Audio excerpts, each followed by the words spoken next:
Hey, everybody. Thank you so much for tuning into my show, William Wallace for America. As I always like to say, I am William Wallace, if you know the movie connection. But with me today is a very special guest I'm really excited about having, Lindsey Graham, not the Lindsey Graham that everybody thinks of, but the Lindsey Graham that the Patriots know, because her name is the Patriot Barbie. And I think it's really important to get to know her. I had her on my show over a year ago, but I want to do some follow up because she is somebody who is fighting for our country, and we're going to let her tell the story. Lindsey, thank you so much for coming on my show today. I really appreciate it. Yes, thank you for having me. It was good to see you at America Fest and Yeah, reconnect. absolutely. Yeah, thank you. Well, not only is it great to see you, but it was great to see that you're still fighting for our country.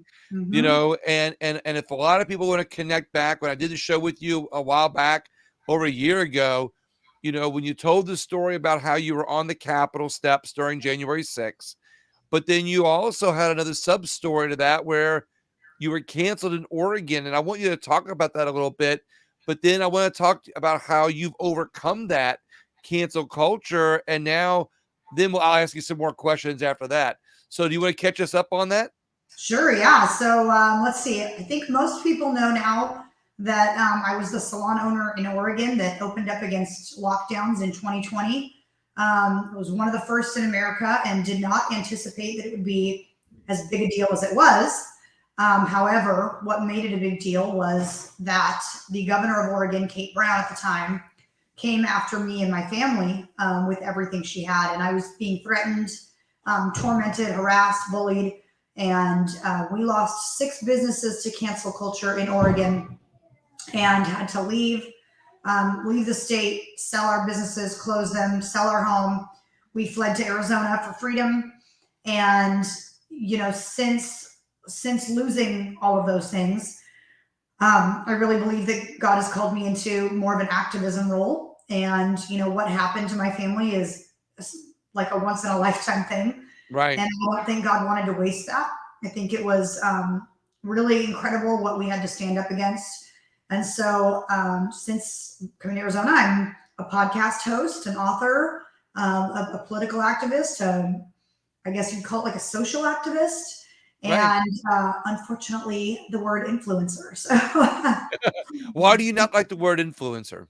I don't know. I associate it with girls who like just do beauty things and pose and get paid to endorse products, and so it's just kind of a hoity-toity like, oh, when I grow up, I want to be an influencer, and I never thought that I would be Right. an influencer. In fact, I'm pretty sure there's records of me saying that that's just like dumb. So, and now I am one, so it's kind of interesting. But I try to influence people to do good things. Fight back, stand up, speak up, activate, things like that. So So, when you were in Oregon, though, you had what, 6 businesses, was it? yes, And so all of those got canceled. Now, some of that was because of COVID, correct? right. Some of it was the cancel culture started because I opened up against the lockdowns during COVID, but it really started because I was a prominent conservative figure in Oregon now.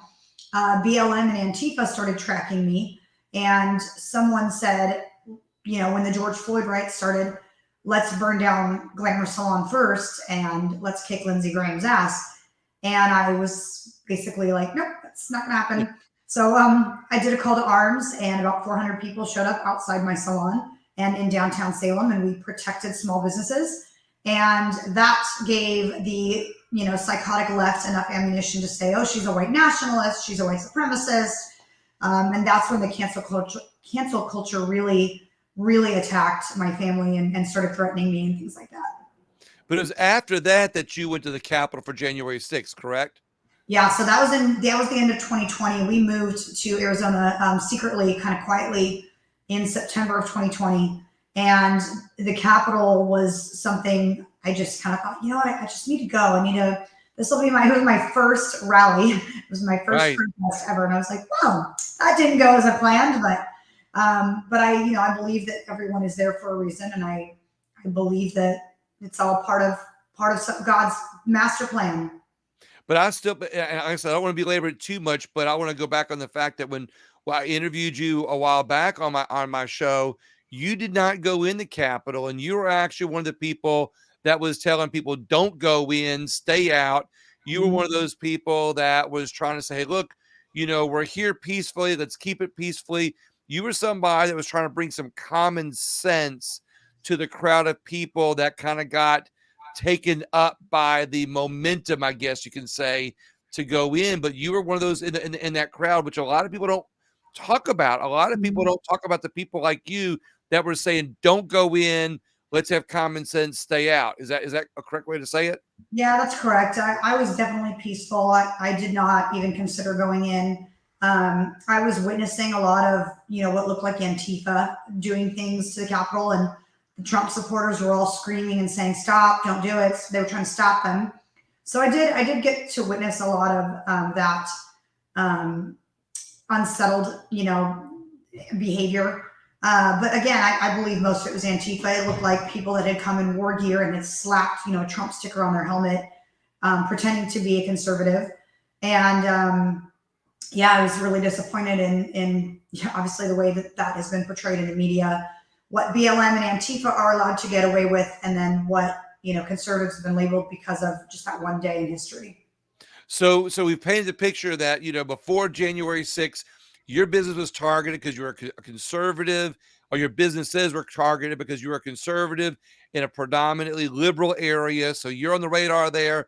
You go to January 6th, even though you didn't do anything wrong, you were trying to stop it, you get targeted there. You're building your businesses back in Arizona. And I want to flip from there and talk about how positive it is that instead of running and hiding, which you had the right to do. I mean, you've got a family, you've got a family, and you could have just said, you know what? I've gotten targeted in one state, I've gotten targeted by another situation. I could just go peacefully into the night, and run my businesses and make money and not worry about anything.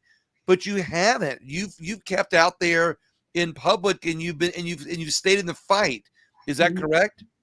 Yeah, that's correct. In fact, if anything, I had some moments where I felt like my move to Arizona was going to be construed as me running. But what was really happening was inside my heart, God was working, and what it felt like was I moved somewhere where I knew I was safe, and that I knew my kids were safe, and so that I could keep fighting. And it was the greatest thing that has ever happened to me, is losing those businesses and moving, because it opened up a world where I believe God is using my voice and my strength and my resolve and my hard-headedness and my determinedness and my perseverance, which is all gifts that he gave me to live a much bigger purpose and to fulfill a calling. And we are living in some very strange, aggressive times, confusing times.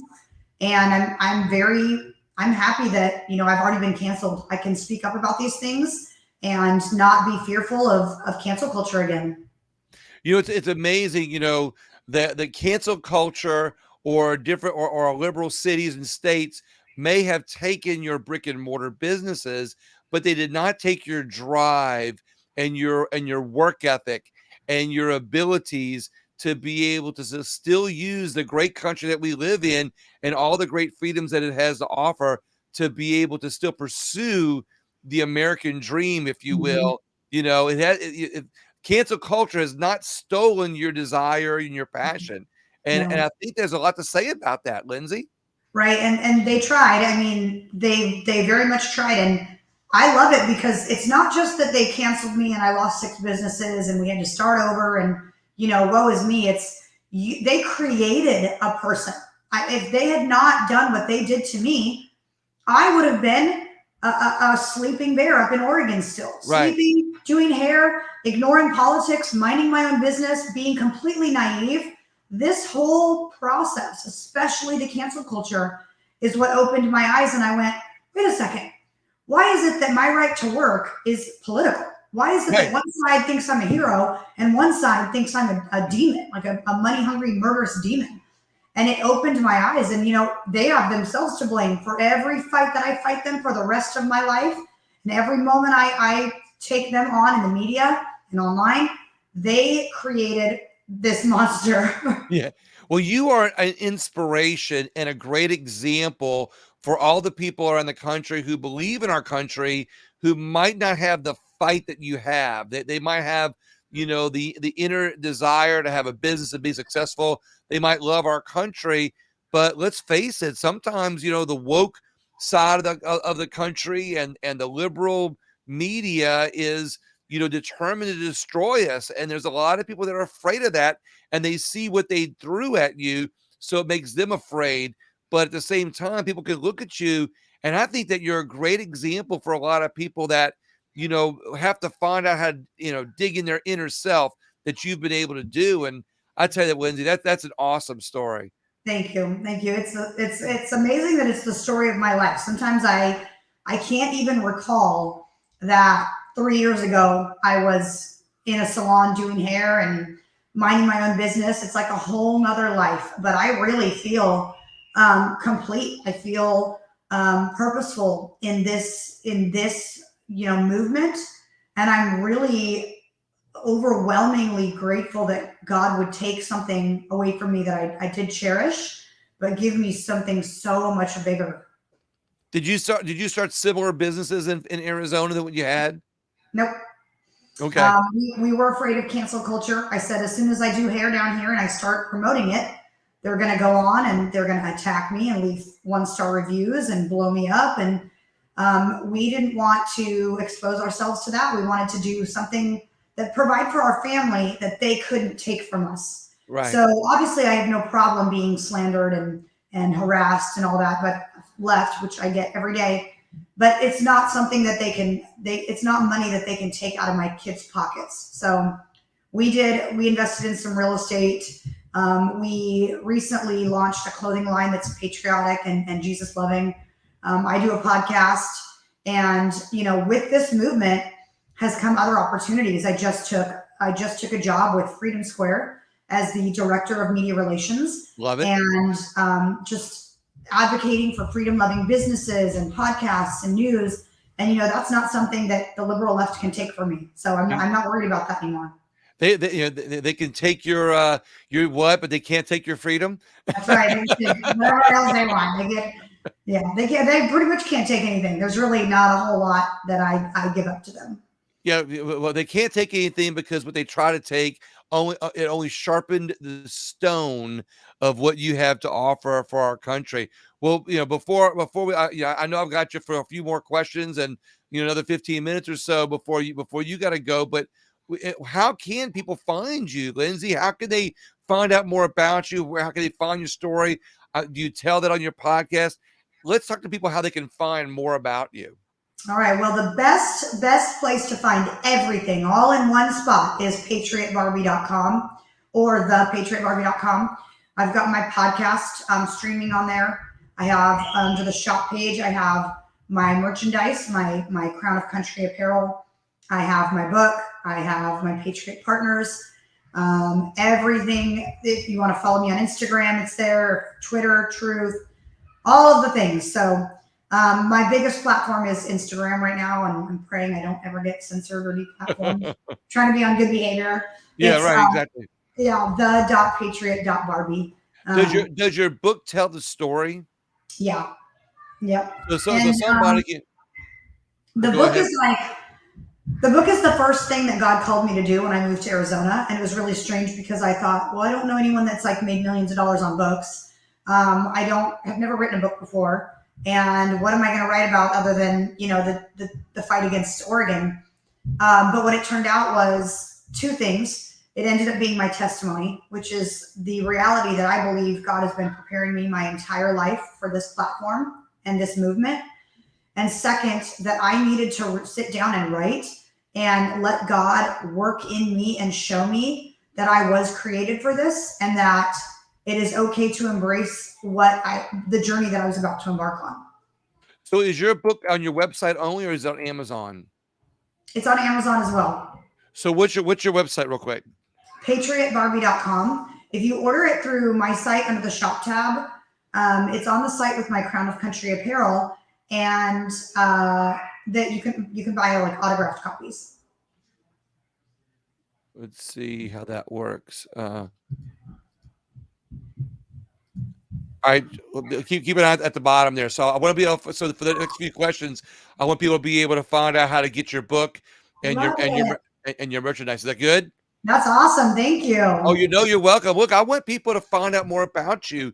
So, what other events have you done in the last year or two since you've kind of resettled in Arizona? What are some of the things that you're most passionate about?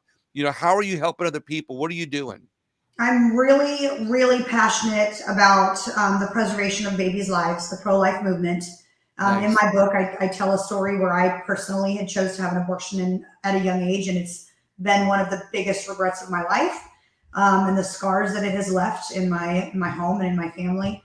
And I'm very, very active in the Mama Bear movement and the women's movement. I believe women and women's rights are under attack, and biological men have no place in the women sports, in our locker rooms, in our bathrooms, in our movement, teaching our little girls. And that is something that, very few people have authority in. And very few women are finding it easy to speak up about, because in the name of inclusivity, everyone wants everyone to be nice about everything. Right. And I have no interest in coddling grown men with male genitalia who think that they can infiltrate our safe spaces. And so that's a really, really big topic for me. What's interesting, and you bring up a good topic there, Lindsay, is that that so many women these days, and in society in general, is being soft on the narrative. They're being more accepting of the narrative. That this, because they don't want to hurt somebody's Mhm. feelings, if you will. Instead of saying, "Hey, the narrative should be, let's strengthen women, let's empower women." Let's remember that women have an important place in this world, and Yep. women have a power and abilities that society and men do not have. So instead of giving it to transgender men who want to pretend to be women, instead of giving it to them, keep the power with what God blessed you with. Mhm. Is that the right way to say it? That is Am the I right way to say it. Women are not better than men, and men are not better than women. However, there are certain things that our gender tends to be better at, certain things. Well, and there's certain things that are obvious and inalienable, like women can birth children, women can breastfeed children, women's bodies create, hold, carry, and make other humans. Men cannot. And there's nothing wrong with admitting those things. And there's nothing wrong with admitting that women have strengths that men don't have, and vice versa. And I champion strong men. I champion strong women. But, you know, we just need to get back to where we live in a culture where women appreciate men for who they are. We stop blasting men about toxic masculinity. We stop telling them that they are supposed to behave like us. We let them be men, which right? women have stopped doing. The feminist movement has ruined men. And men need to grow some balls and stop trying to be women, stop acting like women, up their testosterone levels, and get back to appreciating, what women can offer them too. You brought up a great topic, Lindsay. Is in that when you talk about how this movement or these narratives to allow men to become women, and Mhm. look, let me say this: I got no problem if somebody wants to use their freedom in their life to do something with their body or be who they want to be. I just don't want it forced upon me, my kids, my family, or society. In general. And I think what happens as a result is, and again, back to your point, not only are women losing their rights in the process, but men are also losing their place and their Mhm. rights in the same process. So we defend women, we're defending men also. But if we can defend freedom at the same time, you know, I don't say this in a wrong way. We put everybody in the place that they're born to be in, and let those people empower themselves and society, in that way. Is that a good way to put it? That's a great way to put it. And you know what else is, if, like, for example, right now I'm a hot topic about this man that's sitting on the board of a school in Arizona, and he's a transgender. But that doesn't mean anything. That's not a real word. He's a man, so he's a man playing dress up as a woman. And he can play dress up as a woman all he wants in his Right. home. But when his behavior starts affecting society, Hmm. when his behavior starts endangering other people, that's where we stand up. Now, I say that because he believes he's a woman, he has a mental disorder. Medically, that's a fact. So, why is this man with a mental disorder sitting on a board telling kids to call him a woman, making rules and governing things that happen in Hmm. an elementary school I when he's agree. not of the sound mind? So we can agree that people have the right to do what they want in the privacy of their home. When your behavior starts affecting society as a whole and starts demanding that we accept your radical disruptive behavior, that's where we, the people, need to come in and say, we don't accept this and we're not going to tolerate it. You bring up a great point there because, we could accept somebody for the freedom that they choose to live their lives by, but we don't have to accept that they can influence our children, our laws with their beliefs.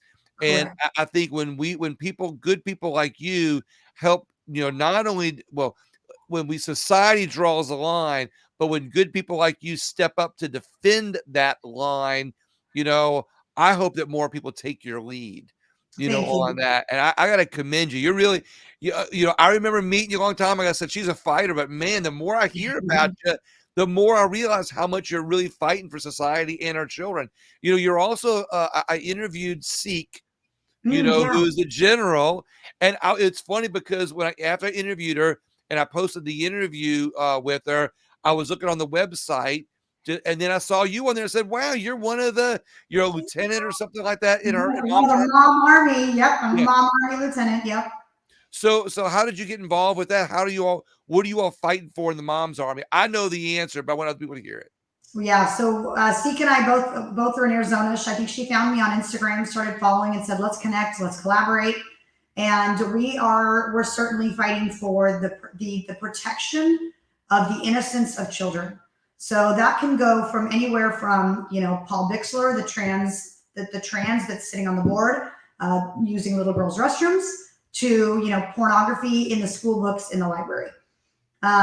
It seems like we always have something to fight. Like, Right. this is not ending anytime soon. The people, the left that advocate for this stuff, and they seem to think that 5-year-olds should be treated like 21-year-olds, and that their minds aren't malleable and disrupted by this stuff. They're delusional, and Right. there's no convincing them. They're mentally insufficient, and so we have to just keep fighting back and getting these things removed and getting these people removed. And a lot of what I encourage parents to do is pull their kids from public school. I mean, I'm happy to keep fighting along with them, but if the government has any control over your kid, you're going to be fighting for 18 years to preserve their brain power and their innocence. You brought up another great point when you talk about the government having control over our education. It goes back to, we see that the government is trying to trying to use narratives, to give them new direction for the policies that they create. And we know that they're instituting these same policies based on narratives through the Board of Education that's Mhm. supplying money to our local schools and states, and those rules and regulations that they're creating in DC off the narratives are infiltrating our local schools. And Yes. and like we've been saying, we've said a couple of times, we can be in support of people's freedoms and liberties. I know I am, but we have to draw a line and say, look, your freedoms and liberties stop at your door. They Mhm. are not allowed to cross the threshold of our school doors where our children are. And that's what we have to say. Look, and look, for the people that are in the LGBTQ space or lifestyle, that say they want children to be able to choose. I can even understand that, but you know what? You can't infiltrate and guide them in a direction. Let them Mhm. be children, let them become adults, and then let them have their freedom to choose after we've done our part as parents and got them to an adult age where they can make their own decisions. Am I Yes. am I going on the limb too much there, Lindsay, or is that No, right? I don't think so. I think you're spot on. I mean, I've even said I'm a pretty level-headed person. I don't think it's fair to tell teachers, if you're gay, you're not allowed to talk about that in Right, class, right? exactly. Because that is condescending. My theory is, straight married nuclear families don't need to talk about it either. When a student says, Mrs. Graham, are you married? And who are you married to? Straight, gay, bi? The answer is, my personal life has nothing to do with your That's education. right. I Exactly mean, right. adults do not owe answers to little kids. And I think teachers' lives shouldn't be shared. And that's going to suck a little bit for the first grade teachers that always think it's cute to show pictures of their family and their pets. But you know Right. what? It has nothing to do with kids' education. And for the sake of being fair all around, I think teachers need to not be able to share anything about their public life, and kids should be focused on education. You made me think of another good point. I want to give you credit for this, but you always hear the headlines in the media or whatever, where a teacher who gets involved, in a adult way, we'll say, with a child, they end up going to jail. But now the narratives are telling us that it's okay for a teacher to talk about sexuality or transgenderism, but you still have those headlines. If a parent has inappropriate, or I'm sorry, a teacher has inappropriate relations with a child, they go Mhm. to jail. There's no difference there.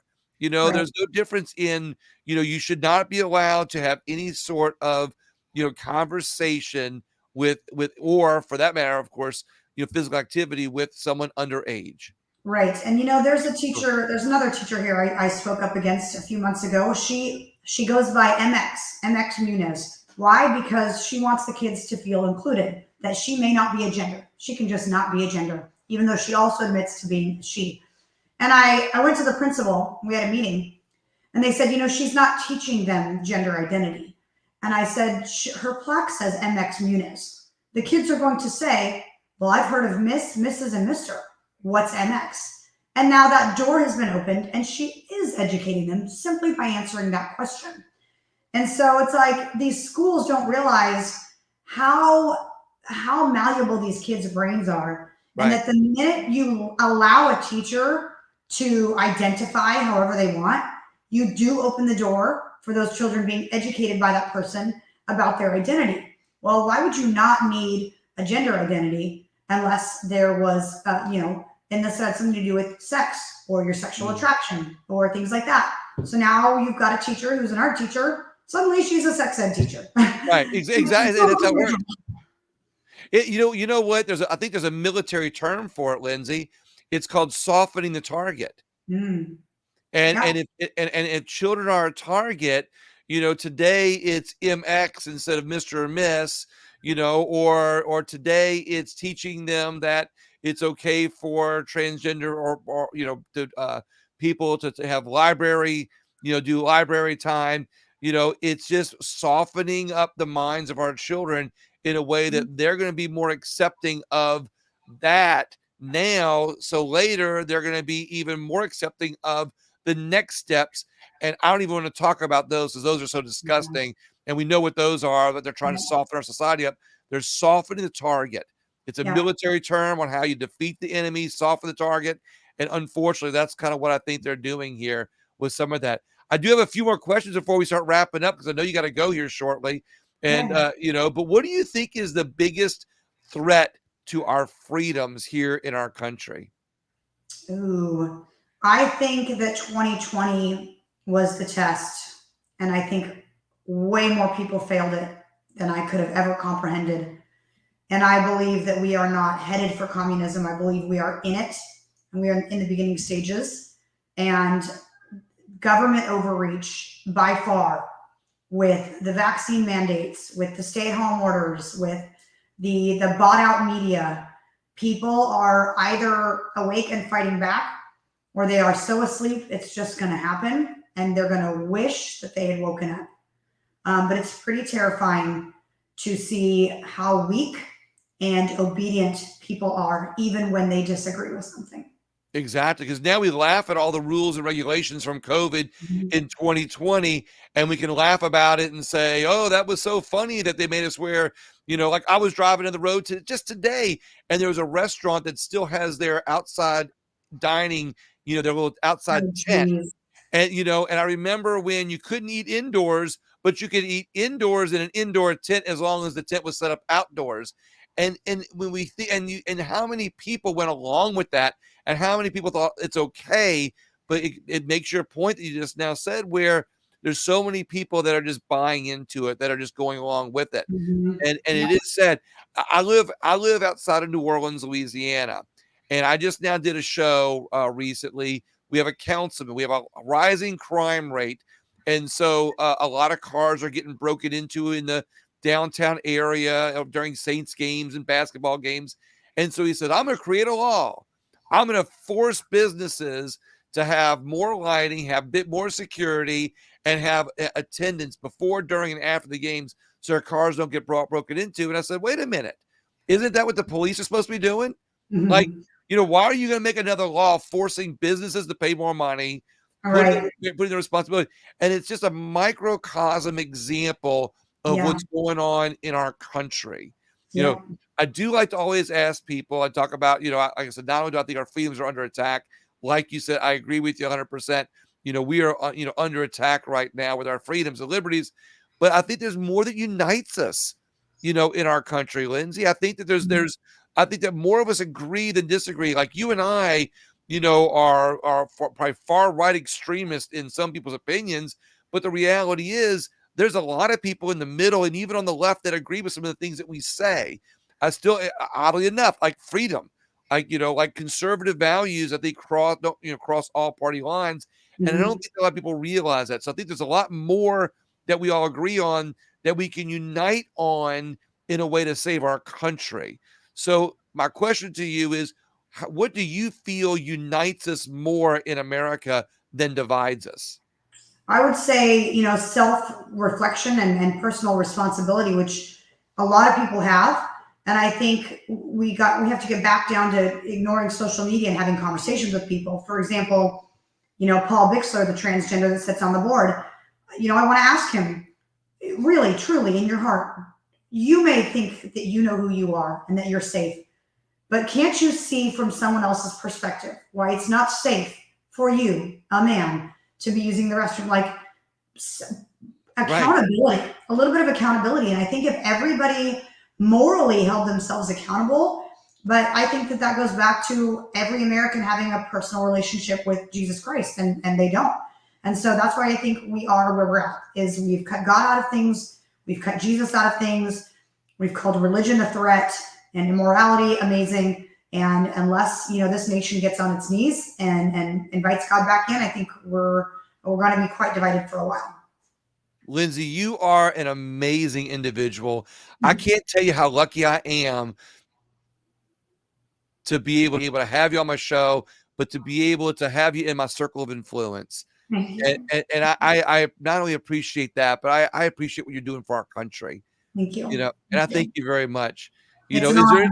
honor. Yeah, well, I tell you what, the honor to have you here is a big honor for me to have you on my show. You Thank know, you. any parting words with people to maybe inspire somebody? Is there anything that you like to tell people or share with people? To help people fight, help more people fight for what we have. I just want people to feel convicted and to ignore cancel culture, to ignore that niggling little voice in the back of your head that says you're going to be called, divisive or hateful or bully. What is right is right. And when you speak up for it, you empower other people to speak up. And we have gotten to this place because people have been silent and polite. And I think that time is over. And so I would encourage people to speak up, use their voice, and fight back against this woke, crazy leftist ideology. Lindsay, thank you so much. I think everybody should visit patriotbarbie.com. I'm going to close out here, but after we close out, I'm going to talk to you off camera for just a minute. But I want to thank everybody for watching. I want to thank everybody for sharing this. If you feel that Lindsay is an inspiration to you and others, or could be to others that please share this interview, but share her site, patriotbarbie.com, because I think that if you look into her, like I've gotten a chance to know over the last year or so, I think you're going to see that same inspiration. We need more people like Lindsey. Thank y'all so much. Have a great night.